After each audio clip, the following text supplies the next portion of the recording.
Bismillahirrahmanirrahim. Assalamu alaikum all students. Hoping you all safe and doing well. امید ہے آپ سب خیریت سے ہوں گے. میں doctor Muhammad Rafiq, lecturer pharmaceutics and senior faculty member of Shah Rukn Alam college of health sciences Multan آپ سے مخاطب ہوں. Dear students, Shah Rukn Alam college of health sciences Punjab کا وسیع بلڈنگ پر مشتمل ادارہ ہے. Shah Rukn Alam college of health sciences جدید لیبارٹری آلات سے مزین اور اسپیشیس لیبارٹریز پر مشتمل انسٹیٹیوٹ ہے. Shah Rukn Alam college of health sciences میں محنتی, تجربہ کار اور اعلیٰ تعلیم یافتہ اساتذہ پڑھا رہے ہیں. اسٹوڈنٹس, کرونا کی موجودہ صورتحال کے پیش نظر شاہ Rukn Alam college of health sciences نے YouTube per on line classes کا سلسلہ جاری کیا ہوا ہے تاکہ آپ لوگ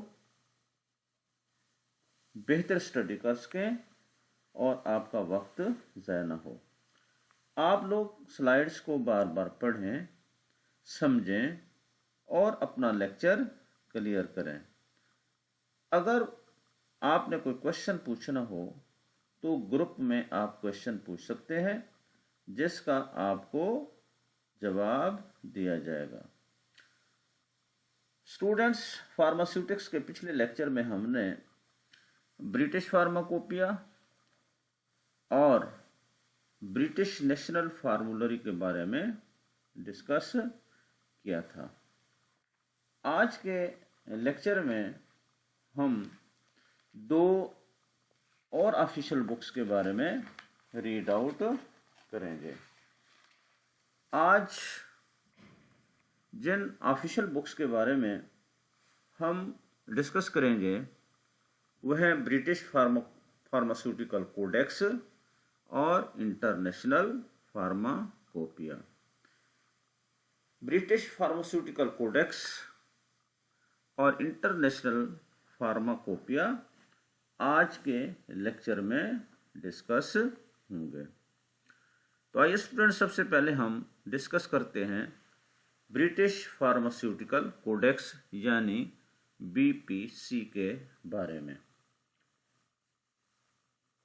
1903 میں پہلی بار گریٹ بریٹن کی ایک سوسائٹی جسے ہم رائل فارماسیوٹیکل سوسائٹی کہتے ہیں نے یہ محسوس کیا کہ میڈیکل پریکٹیشنرز کے لیے اور ڈسپینسنگ فارماسسٹ کے لیے ایک علیحدہ فارماکوپیا ہونا ضروری ہے تاکہ میڈیکل پریکٹیشنرز اور ڈسپینسنگ فارماسسٹ اس سے استفادہ حاصل کر سکیں.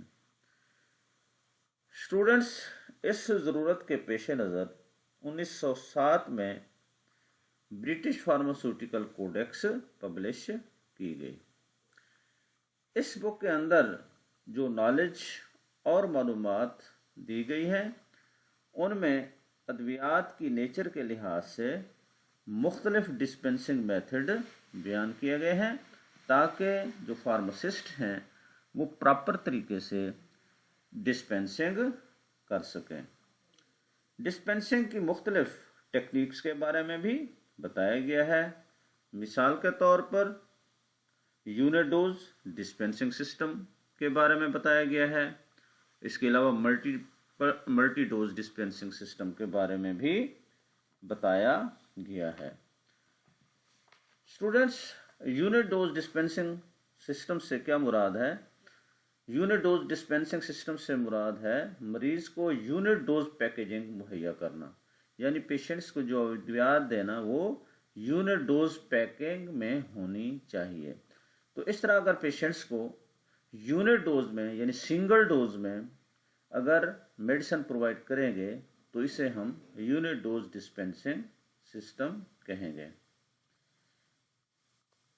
We say unit dose dispensing system means a drug distribution system utilizing unit dose packaging that preserve identity of the drug.